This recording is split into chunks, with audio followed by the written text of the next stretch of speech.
सबलाई नमस्कार हो 33 कोटी एकैचोटि सबलाई नमस्कार सबलाई नमस्कार सबलाई नमस्कार 33 कोटी एकैचोटि सबलाई नमस्कार सबलाई नमस्कार सबलाई नमस्कार 33 कोटी एकैचोटि सबलाई नमस्कार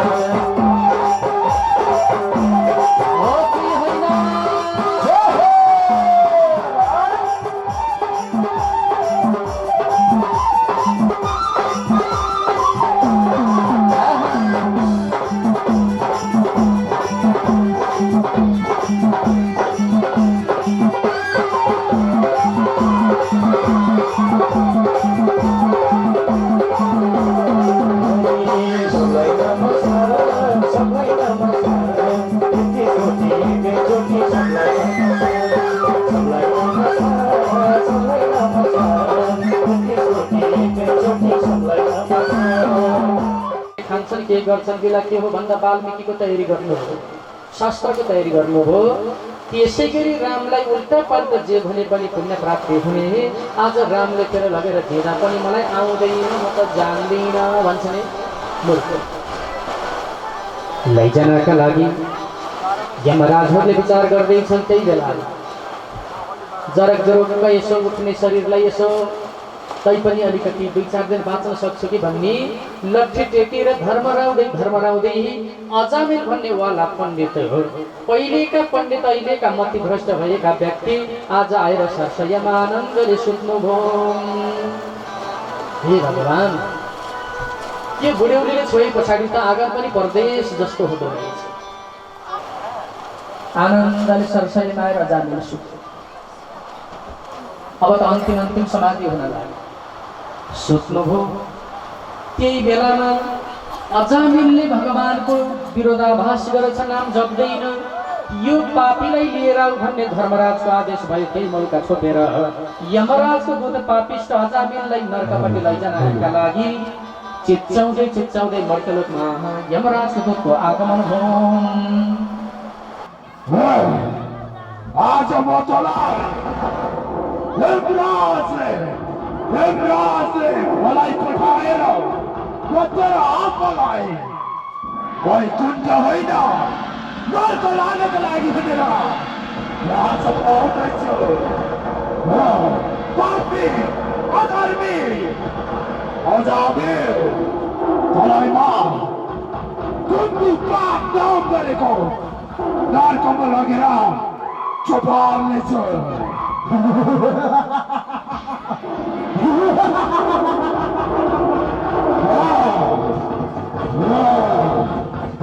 अजामिल के गरौँ म तिमीलाई मेरो अनुहार देखेर त डराइरहेका पनि छैन के गरौँ कसो गरौँ नानी हो कस्तो डरलाग्दो राक्षस जस्तो मान्छे आएछ बल्ल डराउन थाले अब हिँड्का अन्तिम समय आइसके जस्तो छ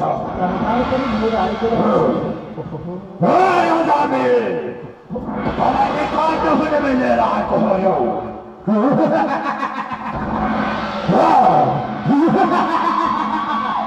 आज म तँलाई कुनै पनि हालतमा छोड्नु छैन नामै नजप्ने कोही बेलामा गाउँका एकजना पण्डितले आहा यमराजलाई नर्क लैजाने भयो भनिकन हातमा एउटा हरियो केरा लगेर भगवानको नाम जपाउन सरासरी जान्छ अजामिललाई तै पनि वैकुण्ठ जान सक्छन् कि भनेर ए अजामिल बाबा म हेर्नुहोस् त म पुछा माइलाको नाति आएँ मलाई चिन्नुभयो म चिन्दिनँ बाबु बा मेरो हातमा हेर्नुहोस् त एउटा केरा छ यसको रङ कस्तो छ भन्नुहोस् त बाबु यो त काँचो छ लौ यति हरियो केरा देखाउँदा पनि काँचो पो भन्छ रे म त सक्दिनँ जे गर्दा पनि वैकुण्ठ लैजान नसकिनु भयो जान्छु घरमा लाग्यो पण्डितजी भने त्यही विकल्प त सोच्नै पर्यो। फेरि ओम लेखेर लगेर देखाउनु तैपनि नाम जपी पो हाल्छन्, माया लाग्छ। अजामिल बाबा हेर्नुहोस् त, मैले हातमा एउटा कापीको टुक्रो लिएर आएको छु, यसमा केही लेखेको छ, यो पढ्नुहोस् त, के लेखेको रहेछ बा भन्नुहोस् त। म त जान्दिनँ बाबु, नजानी नरक गइरहु सक्दिनँ। पण्डितजी फेरि अब एकचोटि त विचार गर्नु पर्यो, फेरि अर्को कापीमा लेखेर लैजानु पर्यो। फेरि अर्कोमा राम लेखेर अजामिललाई कहीँ पनि राम जप्छन् कि भनेर लगेर देखाउन लाग्नुभयो। अजामिल बाबा म फेरि आएँ त्यही नाति, हेर्नुहोस् त यो कापीमा के लेखेको छ, पढ्नुहोस् त।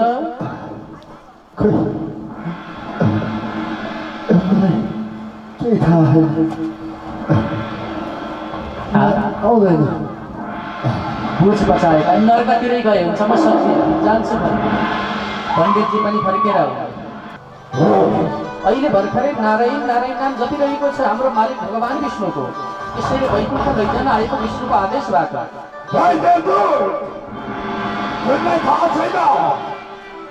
तिम्रो मालिकका नाम जपेका होइनन्, यिनले त आफ्नै पुत्रको नाम जपिरहेका छन् डराएर। तर आखिर छोरो बोलाए पनि छोरी बोलाए पनि भगवान त बोलाए नि, मर्ने बेलामा भगवानको नामसम्म त जपे नि। त्यसैले नतान हुँदैन, यसलाई म वैकुण्ठ लैजान्छु, मालिकको आदेश छ।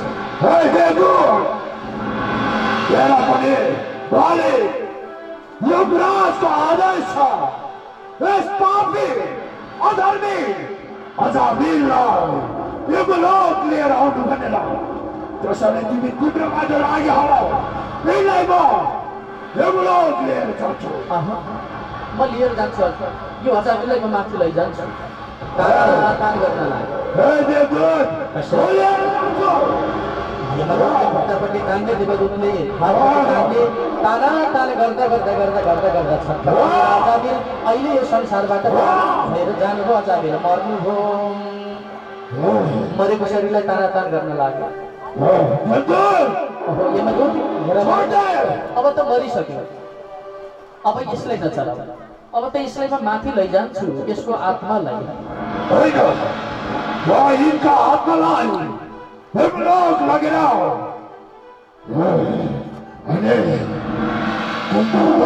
नाम गरेको कुण्डमा लगेर चपाल्छु। यस्ता पापी अधर्मीलाई कुनै पनि ठाउँ छैन वैकुण्ठको। नारायण नारायण भनेर भगवानको नाम जपी जपी मरेको छ यो व्यक्ति। त्यसैले हामी झगडा गरेर केही पनि फाइदा छैन। मैले एउटा कुरो भन्छु, मान्छौ यमदूत? यता सुन, किन झगडा गर्ने, माथि गएर सँगै बस्नु पर्छ। अब यो व्यक्तिलाई छानबिन समितिमा माथि लगेर बुझाइदेऊ, दुईजना भएर बोकेर लैजाउँ। यदि गल्ती गरेको रहेछ भने छानबिन समितिले तल नरककुण्डमा फालिदिनुहुन्छ, यदि राम्रो काम गरेको रहेछ भने त माथि वैकुण्ठमा जान्छ। त्यसैले जाउँ, दुवैजनाले बोकेर छानबिन समितिमा पुर्याइदेऊ।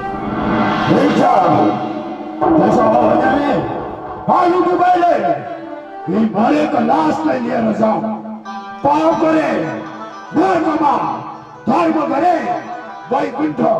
छानबिन गरेपछि थाहा हुन्छ।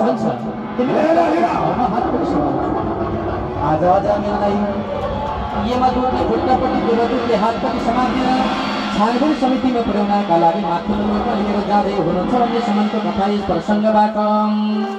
भोले देवादेवी भोले बाबाको नारायण नारायण भनेर बोलाउँदा अजामिलको आत्मा वैकुण्ठमा जान पायो भनेपछि नामको महत्त्व कति छ यहीँबाट बताउँछ। महाभयङ्कर डर लाग्दो बाबु लैजान्छन् तिमीलाई छिटो यता आऊ।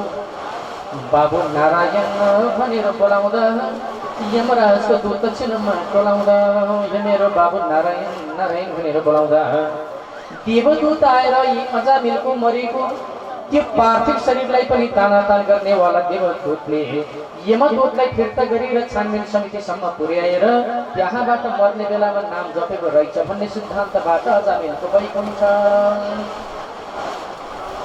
त्यसैले सन्देश के छ भने छोराछोरीको नाम राख्दा, नाति नातिनाको नाम राख्दा यस्तै यस्तै पवित्र नाम राख्दा।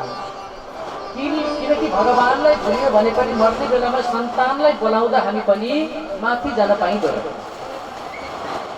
लेडी पेडी पिङ्की बिकी यस्ता यस्ता नाम छ। अनि कहाँबाट भगवान पाइन्छ?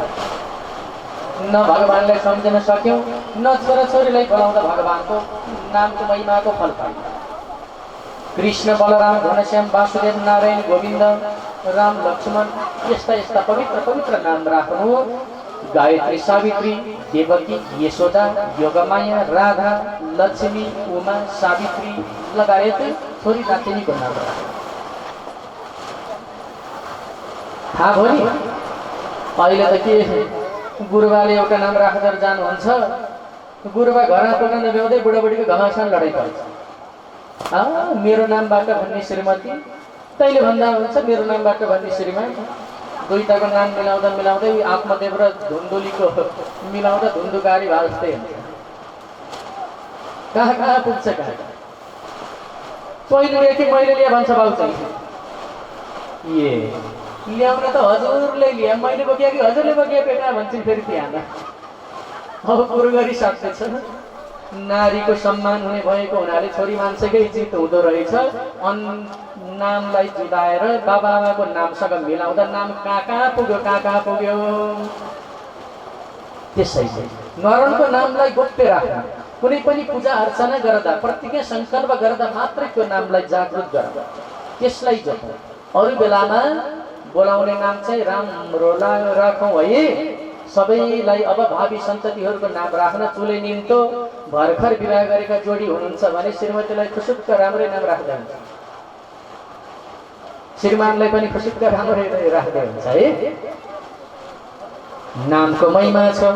यही नामको महिमाबाट अजामिल भन्नेवाला पण्डितको जीवन मुक्तिको कथा सम्बोधन गर्दै भागवत षष्ठ स्कन्द भगवानका तत्त्वको बोधको बारेमा केवल प्राचीन बरी भन्नेवाला राजाका छोरा 10 प्रचेताको बारेमा ज्ञान विस्तार गर्दै गर्दै गर्दै अब 7औं अध्यायले लक्षित गरी इन्द्रले गुरुको अपमान गर्दा पाएको ब्रह्महत्या, केही ब्रह्महत्याको दोषबाट इन्द्रले पाएको दुःखलाई सुखदेव स्वामीले राजा परीक्षितको समक्ष यो रमाइलो अलौकिक कथा बयान गर्न लाग्दै हुनुहुन्छ भन्ने सम्मको कथा यस प्रसङ्गबाट।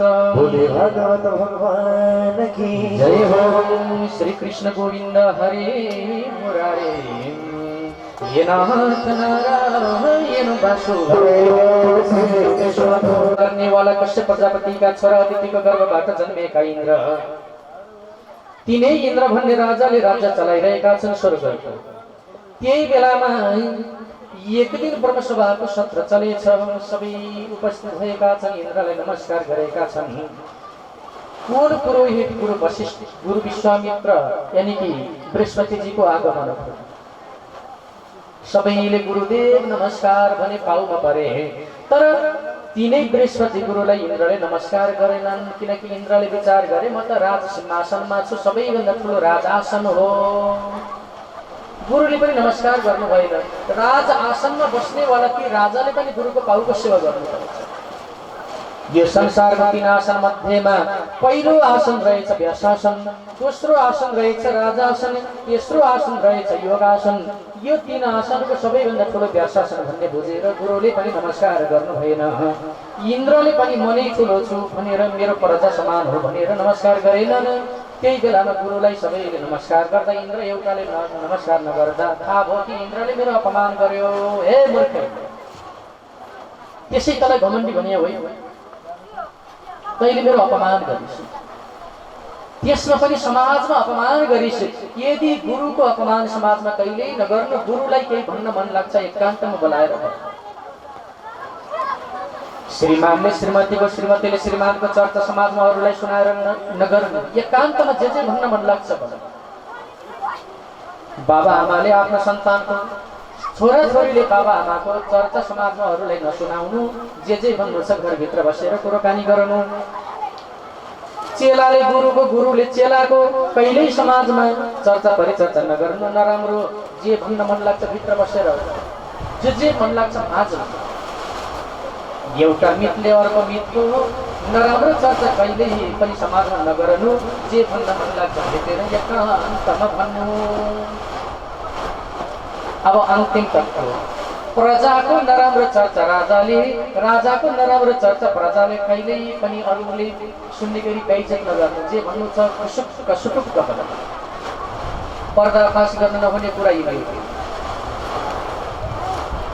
आज अपमान भयो। गुरुले भन्नुभयो इन्द्र आजदेखि यो स्वर्गलोकको पुरोहित काम म गर्दिनँ, अर्कै गुरु खोजेर पुरोहित स्थापना गर। मैले छाडिदिएँ, बुढो पनि भएँ, म सक्दिनँ पनि।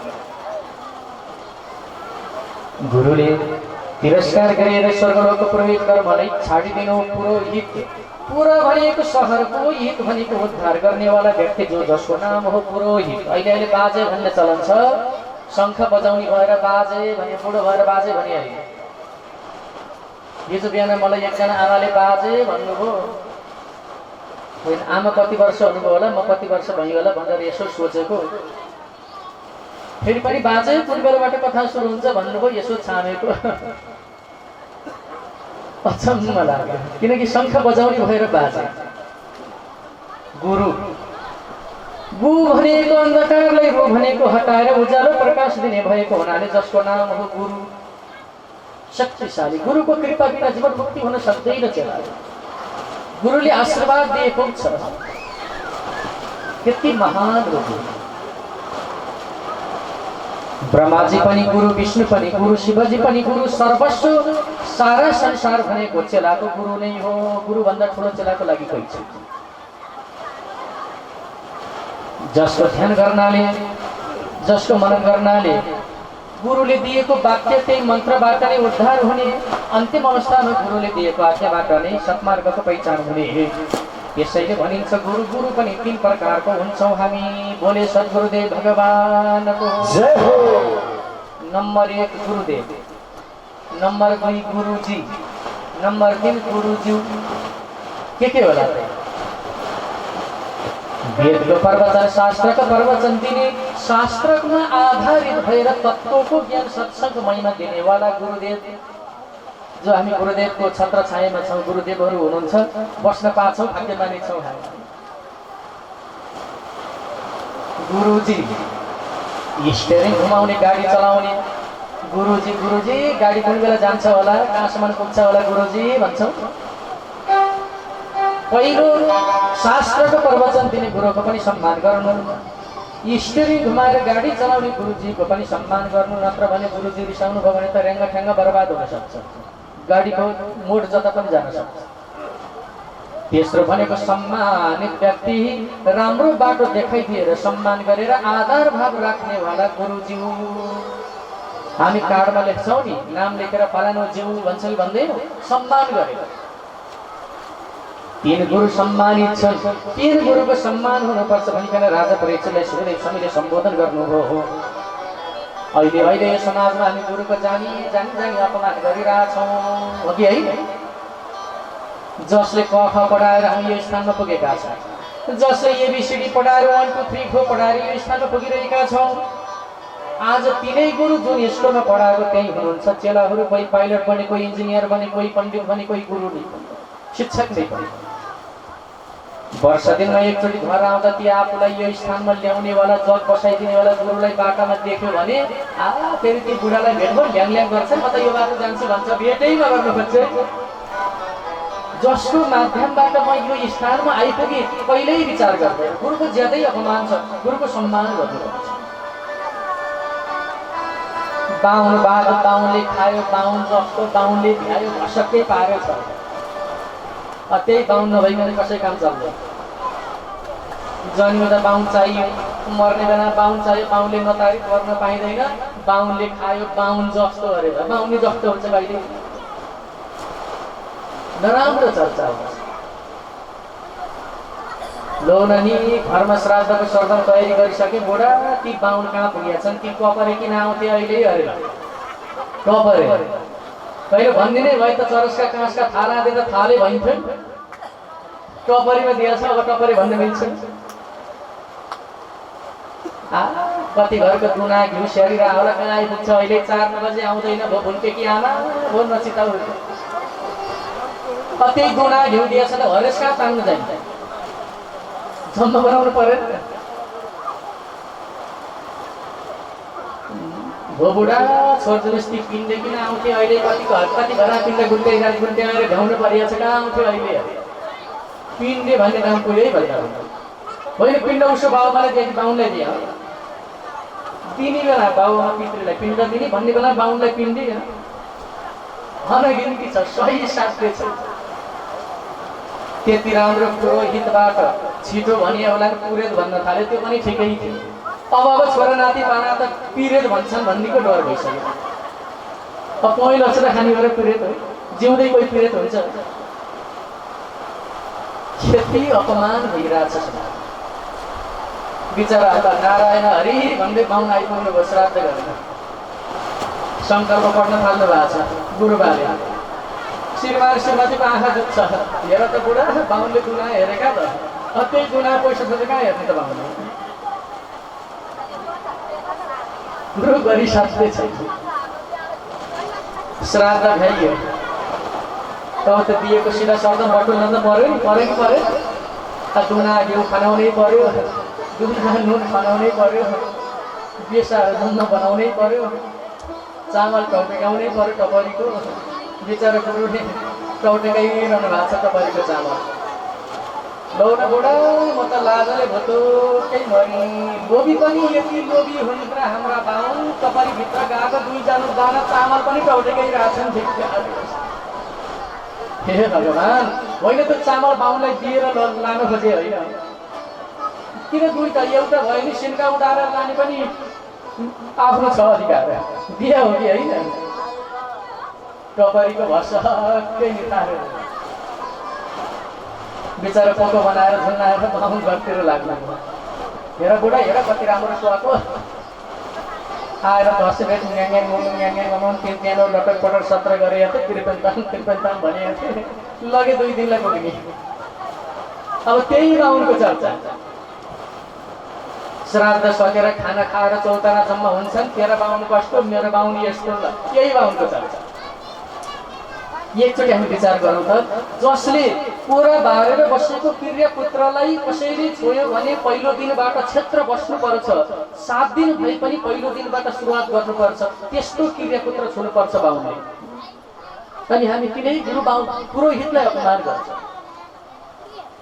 हामी चौकी बारेर राखेको हाम्री श्रीमतीलाई हाम्री आमालाई हाम्री दिदी बहिनीलाई सुत्केरी भएको बेलामा ती कुना भित्रमा तिनै पुरोहितले छोड्नुपर्छ हामी छुँदैनौँ तर त्यही बाहुनले बाहुनबाद बाहुन जस्तो खायो भ्यायो लटपट्यायो बाहुनलाई देख्न नपरे नि हुन्थ्यो हाम्रो गाउँमा झन् धेरै बाहुन छन् ल आखिरीमा पुरोहित नभइकन कुनै पनि कार्य सिद्ध नहुँदो रहेछ आफूलाई सत्मार्गमा ज्ञान दिनेवाला कख पढाउने गुरुको पनि हामीले सम्मान गर्नुपर्दो रहेछ हामीलाई यात्रा गराउनेवाला गुरुजीको पनि सम्मान गर्नुपर्दो रहेछ भोलि सद्गुरुदेव भगवानको हरि गुरु भन्ने जानेर मान थाहा छ कि छैन गुरु भन्ने जानेर मान फरकलाई ईश्वर गुरु भन्ने जानेर मान फरकलाई ईश्वर गुरु भन्ने जानेर मान फरकलाई ईश्वर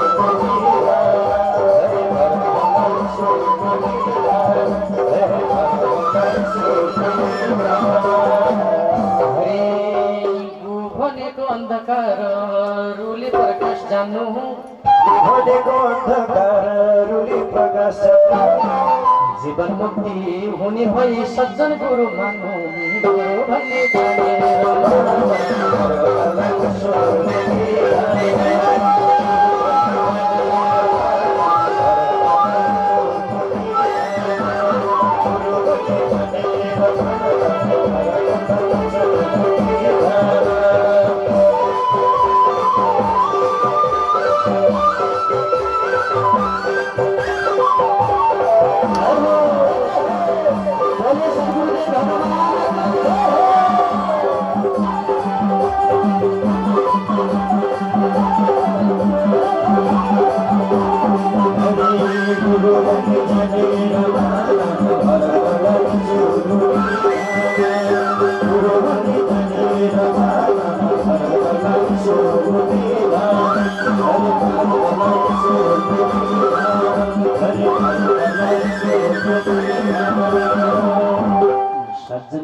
मान्नु माथि गइसके पछाडि पहिलो प्रश्न सबलाई नमस्कार हो 33 कोटी एकैचोटि सबलाई नमस्कार हरे सबलाई नमस्कार सबलाई नमस्कार सबलाई नमस्कार सबलाई नमस्कार